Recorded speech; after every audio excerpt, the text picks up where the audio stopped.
Namimili si Jenny sa isang tindahan at palihim na pumili ng isang orasan habang buhat ng kanyang asawang si Carter ang kanilang anak na si Amy. Lumabas ang mag-ama para maglibang habang hinihintay nila matapos si Jenny. Kinuha ng tindera ang orasan para ibalot ito. Ilang sandali pa, lumitaw si Jack Dante. Humingi siya ng paumanhin sa naging asal niya matapos ang libing ng kanyang asawa at inamin na naging manhid siya noon. Sinabi niyang tumutuloy siya sa garden court at nagmungkahi na magtagpo sila para mag-usap bago umalis. Napansin ni Jenny ang naiwang susi ni Jack at balak siyang habulin, ngunit bumalik sina Carter at Amy. Ramdam ni Carter na may bumabagabag kay Jenny, ngunit binaliwala niya ito at hiniling kay Carter na pumunta muna sa parke. Pagkaalis nilang muli, bumili si Jenny ng isa pang orasan. Kalaunan, ninihanda ni Jenny ang mga regalo. Sa telephone booth, nag-iwan si Jenny ng mensahe sa hotel ni Jack, sinabing makipagkita sa O'Keefe Park para ibalik ang susi nito. Pagkatapos, nagmaneho siya papunta sa apartment ni Jack. Pumasok gamit ang susi nito, inilagay ang regalo sa isang drawer, at umalis. Sa parke, nakita si Jenny ng kaibigan niyang si Sarah na pinuri si Carter bilang ama. Inamin ni Jenny na nakasalubong niya si Jack at naniniwalang mahal pa rin siya nito. Ipinaliwanag niyang ibabalik lang niya ang mga susi, ngunit inamin din ang lumalaking pagkabalisa niya kay Carter. Ikinwento niya ang minsang pag-alis ni Carter ng bahay matapos umiyak si Amy. Sinabi rin niyang tila pinag-aaralan niya si Amy. Natakot si Jenny na may kaugnayan ito sa ama ni Carter. Nang makita nila si Jack sa malayo, pinayuhan siya ni Sarah na huwag magkamali at nilapitan ni Jenny si Jack. Ibinalik ni Jenny ang mga susi at nagbiro ito tungkol sa biglaang pag-alis niya. Naglakad sila papasok sa kakahuyan kung saan muling lumitaw ang kanilang hindi natapos na damdamin at nauwi sa pagiging malapit sa isa't isa. Kalaunan, napansin ni Jenny na may lalaking nakakita sa kanila.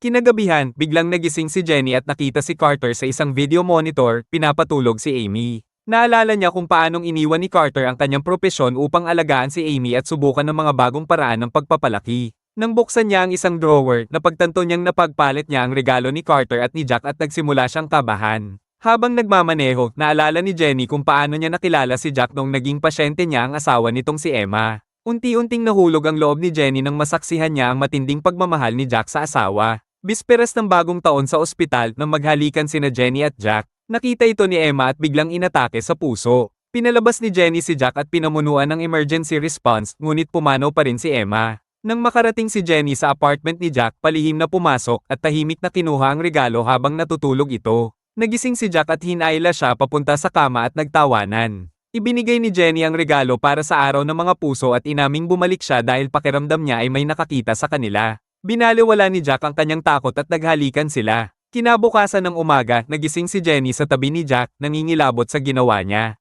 Habang pauwi, tinawagan ni Jenny si Sarah na nagsabing magdamag siyang hinanap ni Carter, iniisip na baka na-aksidente siya. Habang iniisip ni Jenny kung ano ang sasabihin sa asawa, biglang may grupo ng mga biker na lumitaw sa kalsada. Umiwas siya sa pagkabigla at bumangga, tila nasaksak ng isang estatwa. Nagising si Jenny na sumisigaw at natuklasang nasa kama na siya sa kanilang bahay, katabi si Carter. Sinabi ni Jenny na binangungot lamang siya. Habang kumukuha si Carter ng tubig, binuksan ni Jenny ang drawer at nakahinga ng maluwag nang makitang naroon na ang regalo para kay Carter at nahiga ulit. Umupo si Carter sa tabi ni Jenny, sinabing gusto niyang bumalik sa kanyang propesyon. Biglang tinakpan ni Carter ang mukha ni Jenny hanggang mawala ng malay. Ilang araw ang nakalipas, sa parke, naghihintay ang mag-ama at nakikipag-usap sa isang ina na si Karen, kasama ang anak nitong si Sam. Nang hindi dumating si Jenny, inalok sila ni Karen ng sakay. Sa kotse, pinuri ni Carter si Sam at nagsimulang magpaliwanag tungkol sa kahalagahan ng maagang pag-unlad ng bata. Ibinunyag niya na ang kanyang ama ay nagpapatakbo ng isang child development clinic sa Norway at dadalhin doon si Amy upang masusing obserbahan ng mga psychologist at iminungkahing isama si Sam.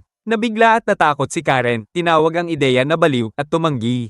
Habang nagtatalo, bumahing si Carter at sadyang hinaipan ang pulbos sa kamay niya papunta sa mata ni Karen, dahilan upang huminto siya sa sakit. Kunwari itutulong, idinikit ni Carter ang isang panyo na may kemikal sa mukha ni Karen at nawalan ito ng malay. Kinabahan si Carter nang makakita ng dalawang lalaking padaan. Biglang lumitaw ang isang personalidad ni Carter na si Kane, hinihikayat siyang halikan si Karen upang magmukhang inosente ang sitwasyon. Ginawa ito ni Carter at dumaan ang mga lalaki nang walang hinala. Nilate siya ni Kane, pinuna ang sitwasyon at nagbabala na maaalala sila kung magtatagal pa. Habang nagmamaneho si Carter palayo, patuloy siyang tinutukso ni Kane, nagpaalala na ang bawat kilos nila ay mahalaga sa kanilang ama. Iginiit ni Carter na hindi niya sasaktan si Karen at balak niyang iwan ito ng ligtas, ngunit pinuna ni Kane ang mga kahinaan ng plano at nagmungkahi ng solusyon, ipinahiwatig na nakatakda na ang magiging kapalaran ni Karen. Bumalik si Carter sa kanilang bahay at ipinarada ang kotse sa garahe, kung saan inilagay niya si Karen sa trunk. Dinala niya si Amy sa kanyang kwarto. Dumating si Jenny na ipinaliwanag na magdamag siyang nasa ospital at magpapahinga muna bago ang check-up ni Amy. Nagtungo si Jenny sa kanilang kwarto, nahiga sa kama at nagbasa. Sumunod si Carter at tumabi, naging agresibo sa pakikipagtalik hanggang sa maputol ito ng ingay ni Amy. Sinabi ni Carter na titingnan niya ang bata at lumabas ng silid. Sa garahe, nagising si Sam at sumigaw. Kalaunan, dumating si Carter sa isang hotel, kinarga si Sam palabas ng kotse. Sa loob ng silid, si Kane at ang kanyang ama na si Dr. Nix ay nag-uusap. Pinagalitan ni Dr. Nick si Kane dahil sa pakikialam niya, iginiit na si Carter mismo ang dapat tumapos ng lahat. Tumutol si Kane, sinabing mahina at balisa si Carter, at inamin na siya ang kinakailangan para sa pagdukot. Ipinaalala ni Dr. Nix na si Kane ay bunga ng mapang-abusong eksperimento at binalaan siyang maaari niyang sirain ang lahat. Tinakot siya ni Kane, ipinagyabang na nasa kanila na ang mga bata at ipinahiwatig na itatapon ang mga ito. Nang subukan ni Kane na umalis, nahilo siya, nilagyan pala ng droga ni Dr. Nix ang kanyang inumin. Inutusan siya ni Dr. Nix na matulog, sinasabing kaya nang tapusin ni Carter ang lahat ng mag-isa. Kalaunan sa parke, nagbukas ng loob si Jenny kay Sarah tungkol sa hindi makatwirang kilos ni Carter at natatakot siyang may kaugnayan ito sa kanyang ama. Dumating si Jack at bago umalis si Jenny, binalaan siya ni Sarah na huwag gumawa ng pagkakamali. Naglakad sina Jenny at Jack papasok sa kakahuyan na nakita naman ni Carter mula sa kanyang sasakyan. Isang babae na nagngangalang na nang lumapit kay Carter, may karga siyang sanggol at humihingi ng sakay dahil hindi sumipot ang kanyang nobyo. Pumayag si Carter, hiniling kay Nan na bantayan muna si Amy at umalis sandali. Sa kakahuyan, habang pinapanood ni Carter ang dalawa na maghalikan at maghawakan, lumitaw si Kane at kinutya si Carter dahil sa paniniktik sa sariling asawa. Habang lalong nagiging malapit sina Jack at Jenny, inamin ni Carter na masyado niyang minadali ang pagpapakasal kay Jenny. Nakumbinsi siya ni Kane na umalis na, nangakong siya na ang bahala sa lahat. Unti-unting naglaho si Carter at si Kane ang tuluyang nagkontrol. Kinuha ni Kane ang trenchcoat ni Jack mula sa kakahuyan at natagpuan ang mga susi ng kotse nito sa bulsa. Nilapitan ni Kane si Nan malapit sa palikuran, nakipagbiroan ng Caswalt hanggang ibinigay ni Nan sa kanya ang sanggol para gumamit ng banyo. Inilagay niya ang sanggol sa kanyang sasakyan katabi ni Amy, binuksan ang trunk ng kotse ni Jack at saglit na hinarap ang isang bata na inakusahan siyang may balak na masama bago tumakbo palayo. Naghintay si Kane na may hawak na kutsilyo, saka pinatay si Nan at isiniksik ang bangkay nito sa trunk ng kotse ni Jack. Pagkatapos, ibinalik niya ang trenchcoat ni Jack sa dati nitong lugar. Napansin ni Jenny na may tao, kaya agad tumigil si Jenny at inayos ang sarili. Nang maglaon, sa bahay ni Carter, sinakal ni Kane si Jenny gamit ang unan, binuhat siya at isinakay sa kotse, at itinulak ito papasok sa isang lawa. Habang lumulubog ang kotse, nagising si Jenny at nagsisigaw ng saklolo, tinatawag ang pangalan ni Carter, ngunit kalmadong pinanood lamang siya ni Kane hanggang tuluyang lumubog ang sasakyan. Kalaunan, nagising si Jack sa kanyang silid sa hotel at natagpuan ang regalo ni Jenny at isang sulat na humihiling na magkita sila sa parke ng 2:00. Sa istasyon ng pulisya, si Kane, nagpapanggap bilang Carter, ay nagulat na nawala ang kanyang mag-ina habang nasa picnic. Sinabi niyang hinanap niya sila sa parke at tumawag sa pulisya nang hindi na sila bumalik. Gumawa si Kane ng kwento tungkol sa isang kaina-hinalang lalaki na umano'y nakita niyang palakad-lakad malapit sa playground. Iminungkahi ni Lieutenant Terry na makipagtulungan sa isang sketch artist at pumayag si Kane at napangiti. Inihatid siya ni Terry sa isang opisina para masimulan ang pag-sketch. Pagbalik ni Terry sa kanyang opisina, dumating ang veteranong detective na si Mac na naalala ang isang lumang kaso na kinasangkutan ni Dr. Nix na inaresto dahil sa pagbili ng mga sanggol. Ibinunyag ni Mac na tumakas si Dr. Nix palabas ng bansa matapos lumabag sa piyansa at ang kanyang kasamahan na si Dr. Lynn Waldheim ang tumstigo laban sa kanya na ngayon ay may malubhang cancer. May tumawag kay Terry na nagsabi na may nakitang sasakyan mula sa lawa at may bangkay ng isang babae sa loob. Tinignan ng tatlo ang progreso ng sketch bago makasalubong si Dr. Waldheim sa istasyon. Agad niyang nakilala si Kane bilang anak ni Dr. Nix dahil sa pagkakahawig nito. Isinama nila si Dr. Waldheim para makita ang bangkay. Ipinaliwanag ni Dr. Waldheim na nahumaling si Dr. Nix sa multiple personality disorder at kasama siya sa pagsulat ng isang aklat na pinamagatang Raising Kane na ibinatay sa isang pasyenteng ang mga personalidad ay artipisyal na nilikha sa pamamagitan ng trauma. Inihayag niya na palihim na nilikha ni Dr. Nix ang mga traumang iyon upang pag-aralan kung paano nabubuo ang personalidad. Kinumpirma rin ni Dr. Waldheim na bumibili si Dr. Nix ng mga sanggol bilang control group para sa eksperimento at naniniwala siyang si Kane ay bunga ng mga pamamaraang iyon.